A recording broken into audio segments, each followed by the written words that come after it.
What's way more dangerous than most people think? Towing a stuck car with a chain. There is a list of people who have died from having the chain come through the back window and kill them. If there's one thing I'll always stress, it's a real tow rope. Endless uses. Not that expensive. You'll probably only ever need to buy one. They won't smash your skull in if they break. This detail is something I'd never have thought of. Clutch guy over here. A few years back I was pulling some bushes out of the ground. My kids begged to sit in the back of my Jeep, which had the tailgate up. My wife got mad that I said no. Despite explaining what could happen, they sat back, giving me the sink eye. But the next bush popped out of the ground and slammed into the back seat where the kids wanted to sit. I got hugs for days. Blocking your nose when you sneeze. Though it's rare, you can damage blood vessels in your eyes and nose. You can rupture your eardrum. And you can even have an aneurysm. Okay, I'll stop doing that. Dad sneeze equals healthy sneeze. My husband when he sneezes.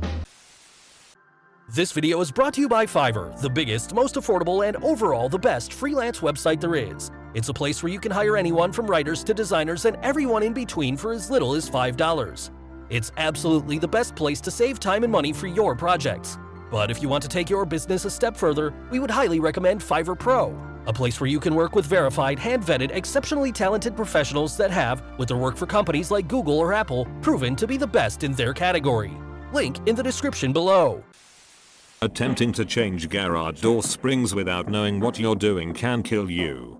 This is crazy, I had no idea. Me being cheap would probably try to do it on my own. Thanks for saving my life. Garage springs are under intense tension and can seriously arc you up if you don't know what you're doing. Always get a pro for garage repair. Not to worry yet, my flat is probably the same size as most garages. Palm trees. They are so much heavier than they look and their branches can kinda just fall off without warning. Aussie here. Beware a eucalypt on a hot day in the middle of a drought. Eucalypts shed branches when stressed. Usually it's small clusters, but sometimes you'll jump 6 feet to hear a massive crash outside and see a huge mother-ucker on the lawn. The amount of times we've almost had one land on our car. So in Australia even the trees are after ripper well-being. Being knocked unconscious. Lots of popular media makes it seem like a minor thing that an average person can shrug off after a short period. In reality, if you are ever knocked out, then you have suffered brain damage. It's possible there might not be any lasting effects, but it's a serious injury and you 100% need to see a doctor if it ever happens to you.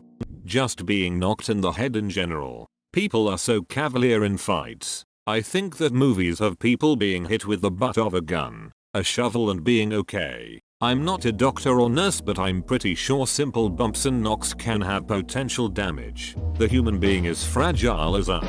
Edit. My last statement is merely hyperbole. I'm well aware of how resilient the human body is. Comment reminds me of this video that made the rounds in the early days of video sites.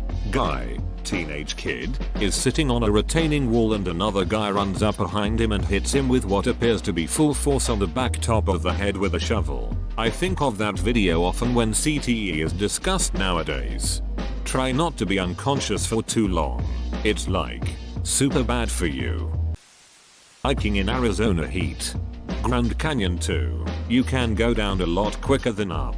We hiked R2R in the Grand Canyon about 10 years ago north Cape Ab to Bright Angel. We were stopping to rest at Cottonwood Campground. The next water station was broken and 2 R2R hikers coming the opposite way had to be given saline intravenously at the medic hut. There was no posting about the water being out. Thankful with the knowledge that our next planned water source was gone, we were able to load up extra before heading out after our rest. I drank 9 L of water that day and only peed once. ETA. Wow, this blew up. I'll try to respond to all questions. As a disclaimer, please do not attempt R2R unless you're a seriously experienced hiker. My husband and I have years of backcountry hiking experience and ultralight gear, and it's still in our top 3 toughest hikes we've done. Always, I repeat, always bring too much water when hiking. Driving tired, sleepy. Man, I've done a full shift driving hundreds of miles, getting in and out the car for hours and filling in the reports. The worst one was I had like 2 hours sleep the previous night, and at the end of my shift I thought I saw UFO. I was absolutely convinced. Turns out it was the moon.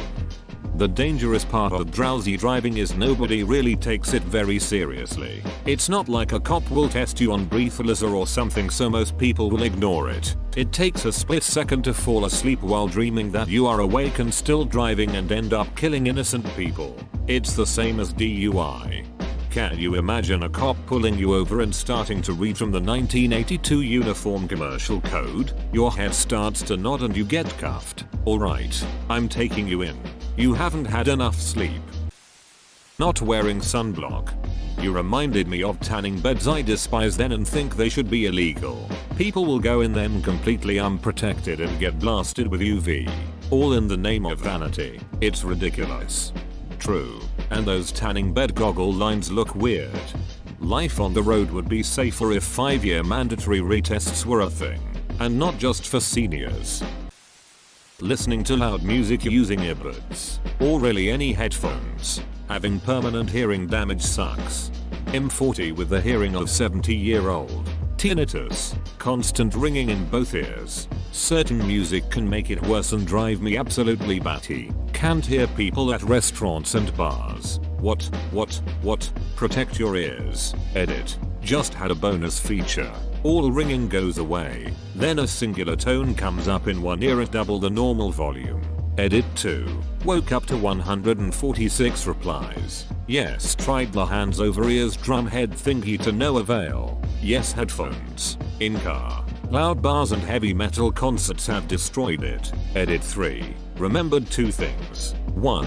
Probably got tinnitus from Metallica 2004 concert. I remember having a phone sales job where it was painful to be on the phone for 3 days. 2. Was applying for medical studies to make some summer cash. Got my hearing tested for 1.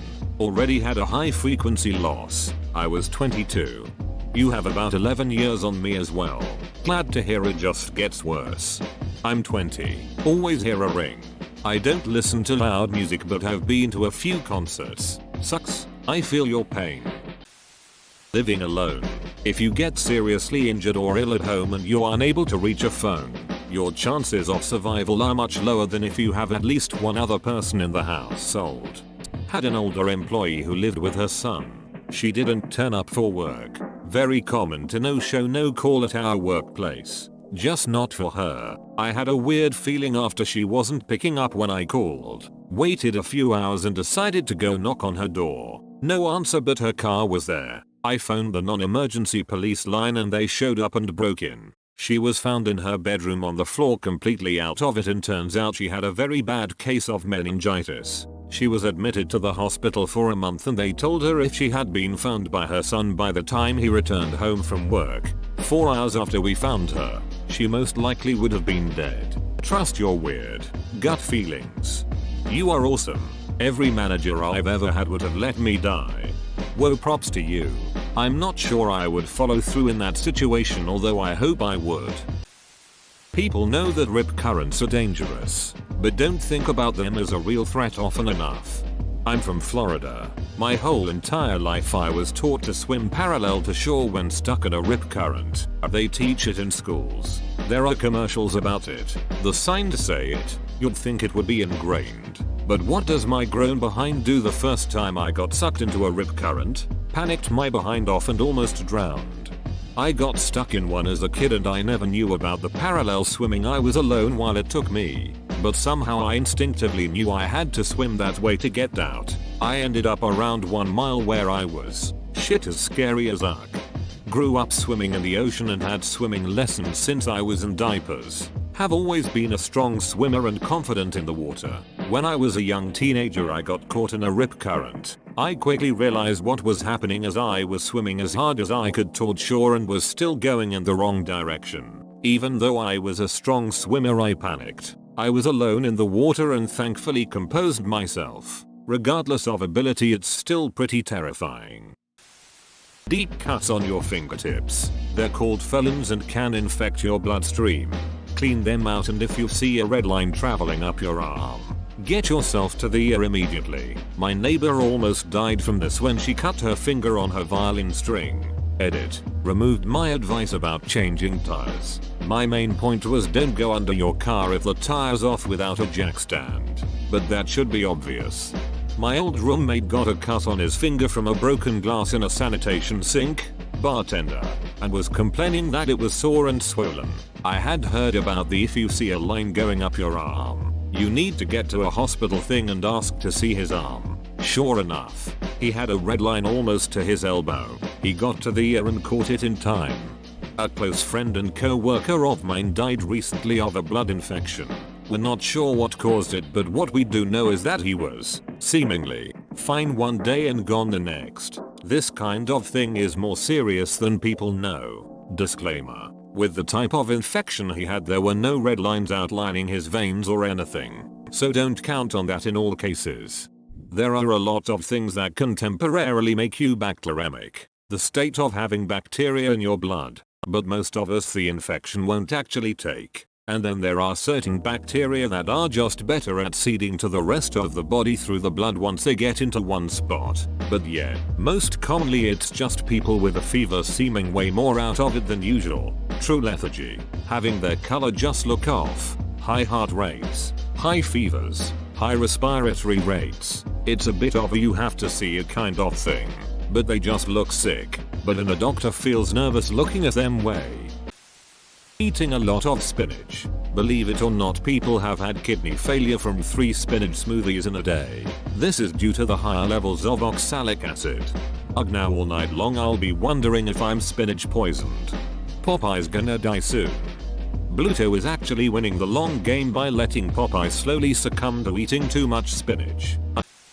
Moose, bigger threat to people up here than bears. Edit. Clarification: by up here I mean Canada. Another clarification: we have a lot of moose and not a lot of grizzly bears. The more common bears, black bears, while still shouldn't be provoked, are a lot smaller and more timid than grizzlies. Not to mention everyone knows to be afraid of bears. They're large carnivores. Most people don't know to be afraid of moose.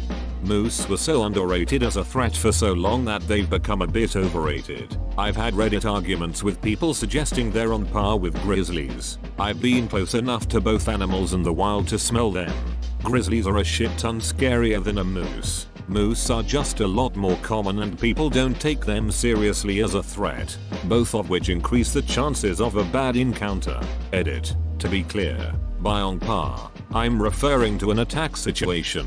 People saying that an attacking moose is on par with an attacking grizzly. No, it's not. Edit. Okay, I've thought this through. Risk is probability x impact, right? All I'm talking about here is impact. Moose definitely win on the probability side of things, because of how common they are and how unpredictable they can be, and because grizzlies generally want to be left alone.